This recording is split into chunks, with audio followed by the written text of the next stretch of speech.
Well, IELTS writing is a tricky section.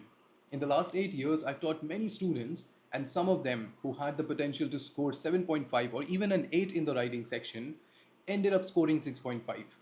So in this video, I'm going to talk about 7 mistakes that can bring your score down to 6 or even 5.5.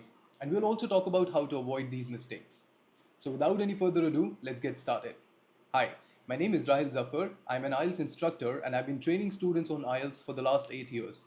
I've helped thousands of students get their desired band score, and I'm here to help you achieve your dream score now. Before we get started, I want you to hit that subscribe button and press the bell icon so that you get notified as soon as I upload a new video for you. Let's get started. Mistake number 1, not writing enough paragraphs or writing the entire essay as one lengthy paragraph. Now, this is a pretty common mistake. And when it comes to the writing section, I always suggest my students to think of it like a barter system between you and the examiner. You give what the examiner wants from you. In return, you get what you want from the examiner. Now, we know what we want from the examiner, but do we know what does the examiner need from us? To understand that, you need to read the band descriptors carefully. And if you're wondering what are these band descriptors, well, there are certain parameters that the examiners use to evaluate your writing skills. And why is paragraphing important? You'll find the answer in that band descriptor. So let's quickly take a closer look at these band descriptors. So basically, there are 4 parameters. We've got task response, coherence and cohesion, lexical resource, and grammatical range and accuracy. Right now, we're going to have a look at one of these band descriptors. Now you see they've also given you the band scores over here, band 9, band 8, band 7, 6, and so on, 5 as well, right? So to be able to score a band 9 in coherence and cohesion, you should be able to skillfully manage paragraphing skills. In band 8, they've again highlighted the importance of paragraphing. But if you look at the band 5 descriptor for coherence and cohesion, it says this. Now, if you're not going to use paragraphing in your essays, you're heading towards a band 5 in coherence and cohesion. Now, how to avoid this mistake? Number 1, remember the IELTS structure. Now, the basic IELTS essay structure is where you have an introduction, then some body paragraphs, followed by a conclusion. This is the basic structure of an essay. Please remember this. And second, leave a line after each paragraph. Write introduction, leave a line. Body paragraph number 1, leave a line. Body paragraph number 2, leave a line. Conclusion, end. Da-da, done. That's it. Even if you're taking the computer delivered test, make sure you hit the enter button at least twice. You're not going to lose marks for, leaving 2 lines. It's okay. Another huge mistake made by students is that they don't understand the question and end up writing an incomplete response to the task. This brings me to the second mistake, partially addressing the question.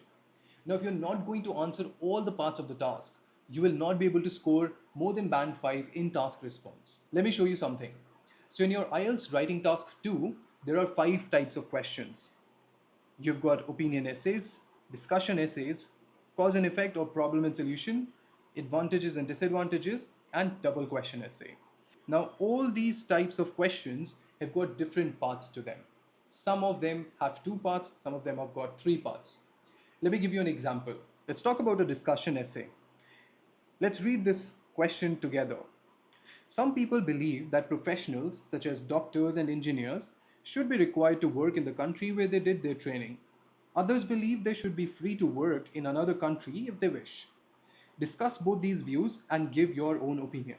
Now, after reading this question, were you able to figure out how many parts does this question have? Right, it has 3 parts to it. So you need to discuss both these views, and then you need to give your own opinion, which is the 3rd part of the essay. So please make sure that you answer all the parts of the task. Now, how to avoid this mistake? First of all, you need to understand and practice all 5 types of questions. Now, in my live IELTS classes, I make it a point that all my students get to practice all the different types of questions.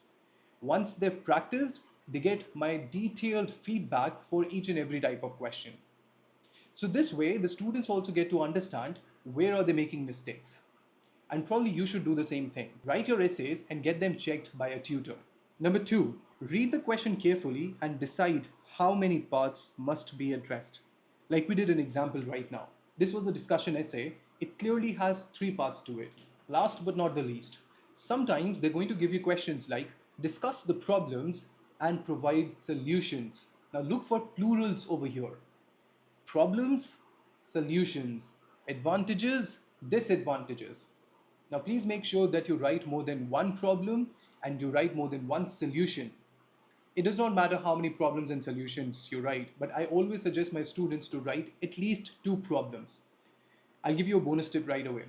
Stick to writing two problems and two solutions because you'll be able to save time and you'll be able to invest that time in proofreading your essays, right? So once you've written more than one problem, your task is complete. Of course, it should be a well-developed response. It's not like you just mentioned those two problems, try to explain them as well. Same case with the solutions. And the same goes for advantages and disadvantages. If it says advantages and disadvantages, write down more than one advantage. That means two are sufficient. Your job is done. Two advantages, two disadvantages, your job is done. But kindly explain them. Don't just write down the advantages and disadvantages as points. All right? Mistake 3, using the wrong structure. Now, by now, you know that there is an essay structure that needs to be followed. But what is the correct structure? Let's quickly have a look at it. So, in an IELTS essay, you need to have an introduction, you need to have some body paragraphs. Now, that depends on the type of question that you're addressing. If it is a discussion essay, there are 3 parts to it. So, you know how many body paragraphs you're supposed to write. Followed by a conclusion. Now, most of the students think that once they've written an introduction and some body paragraphs, the task is done. No, you need to properly conclude your essay by writing a conclusion. Now, some students are not able to write it because of time constraint. So ideally, you're supposed to spend 40 minutes on task 2 and 20 minutes on task 1. Now, some students are not able to manage their time properly, and that is why they're not able to complete their essay. They're not able to write down the conclusion. So please make sure you effectively manage your time and you practice properly during your training phase. Now, how to avoid this mistake? So I'll be very honest with you guys. There is no shortcut. You will have to memorize the structure. That's the only thing you need to do. Introduction, body paragraphs, conclusion. Introduction, body paragraphs, conclusion. This remains same for all the 5 types of questions. But the number of body paragraphs in each type of question, it differs depending on the number of tasks, number of parts the question has. Point number 2. As mentioned earlier, many times you need to know how many parts are there in each question. Only then you'll be able to follow the correct structure. Last but not the least, please avoid using subheadings and bullet points. You're not supposed to use bullet points and subheadings while writing your essays. I've seen some students write introduction and then they start their introductory paragraph. They literally write INTRODUCTION. No, you're not in 5th grade. And not even the examiner. He understands that you've written the introduction paragraph. That's the first paragraph.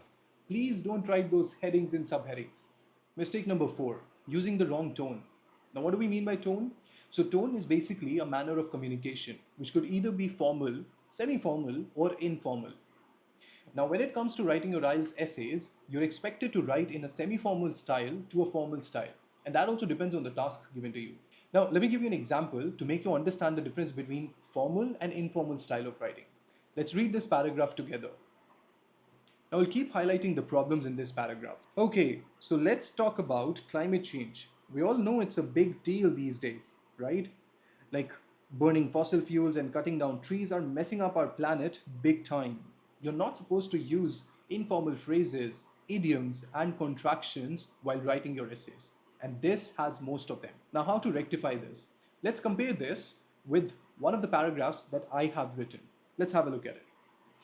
In today's globalized world, the issue of climate change has become a pressing concern. So instead of writing big deal, I've written what? A pressing concern. That's more formal style of writing. That demands immediate attention. It is widely acknowledged that human activities such as the burning of fossil fuels and deforestation have contributed significantly to the rise in greenhouse gas emissions, leading to adverse effects on the environment. Now, when it comes to giving examples, you can use this phrase, such as, that's more formal, instead of writing like, that's informal. And instead of writing messing up, I've written adverse effects. Now, how to avoid these mistakes in your actual test? Let's quickly have a look at these points. First of all, you need to avoid contractions at all costs. Contractions like it's, it'll. So instead of it'll, you're supposed to write it will. So there are a couple of contractions. Just make sure that you don't use them at all in your essays. Number two, don't use idioms in your writing section. Now, students have this doubt. They always ask me this question: Sir, are we supposed to use idioms in the writing as well as the speaking section? The answer to that is very simple. You're not supposed to use idioms in the writing section. Use them only in your speaking section. Number three, avoid proverbs and cliches. Proverbs such as old is gold, grass is greener on the other side, every coin has two sides, these can be counted as memorized language. And you're going to lose marks if the examiner finds out that you have used memorized language. So avoid proverbs and cliches. Number five, using fake research or surveys as examples. Now it's important to use examples in your IELTS essays, and there are two reasons to it. Number one, it helps you strengthen your main idea and your opinion. Number two, it helps you increase your word count. Now, when it comes to writing examples, I would strongly recommend you not to use any fake statistical data. Let us take a look at an example, and then I'm going to talk about how you're going to lose marks if you use fake statistical data or fake research. Alright, let's read this together. A recent study by the Times of India showed that 80% of commuters prefer public transportation for its affordability and convenience. Now, the problem over here is that the person has mentioned the source as well as this data. Now, the examiner can fact check this. And if he finds out that this is not true, you're going to lose marks. Now, how to fix this? All you need to do is you have to use personal examples. Try to use real life examples. Examples from your own experience. Let's have a look at this. During my daily commute, I found that taking the bus not only saves me money but also reduces my carbon footprint. Now, this sounds more genuine. Also, the examiner cannot fact check this. Alright, mistake number six, spelling errors and typos. Now, typos can be a pain in the neck for everyone, right? Also, let me tell you something about computer delivered test. Your computer in your actual test will not have a spell check. So, if you're practicing with a spell check on, please turn it off. Now, how do we avoid these spelling mistakes? What can we do about them? Let's have a look. Now, the first thing you're supposed to do is make a list of your common errors. And how do we find out our common errors? Now, what you're supposed to do is when you're practicing on a computer with the spell check turned off, once you've written your essay, turn the spell check on and see how many mistakes you have made. And then you write those mistakes, those spelling mistakes, on a separate note or on a register. And then you keep practicing them. Keep practicing writing the correct spellings or typing the correct spelling. Number two, get feedback from a tutor regularly. Now submit your essays and ask your tutor to check your spellings, not just that, the structure and the coherence and everything, right? It's important to get feedback on your writings. If you're not getting a proper feedback, there are chances you're going to lose marks in your actual test. And that's why I make sure that I provide a detailed feedback to each and every student during my live classes. Number three, type slowly. Don't go too fast. You've got 40 minutes, and I'm pretty sure nobody's going to utilize 40 minutes just typing 250 words. So please make sure after writing each sentence, you check the spellings of the words written in that sentence. Number four, if you're taking the paper-based test, please make sure you use a pencil. You know, everyone makes mistakes. Suppose you misspelled a word and you've realized it, you can quickly erase it and then you write down the correct word over there. That's the advantage of using a pencil. And the final one, mistake number seven, overusing cohesive devices. Now, what are these cohesive devices? So when you connect one sentence to another sentence, or when you transition from one paragraph to another paragraph, you basically use cohesive devices. By the way, they're also known as linking words. Here are some examples. Moreover, furthermore, as well as, similarly, therefore, nevertheless, on the one hand, on the other hand, in contrast, meanwhile, subsequently, for instance, for example, etc. There are so many cohesive devices. Now, there's a misconception. Some people think the more you use these cohesive devices, the better for you. That's not true at all. Now, how to avoid this mistake? Please stick to these two things. Try not to begin every sentence with a cohesive device. Try not to use a linking word before every sentence. It's not mandatory. I would strongly recommend you to use 2 to 3 cohesive devices per paragraph. Alright, that's all for today in this video. I hope you enjoyed watching it. And if you want to enroll in one of my live classes, you can contact me on this WhatsApp number given below, and I'll share the details with you over there.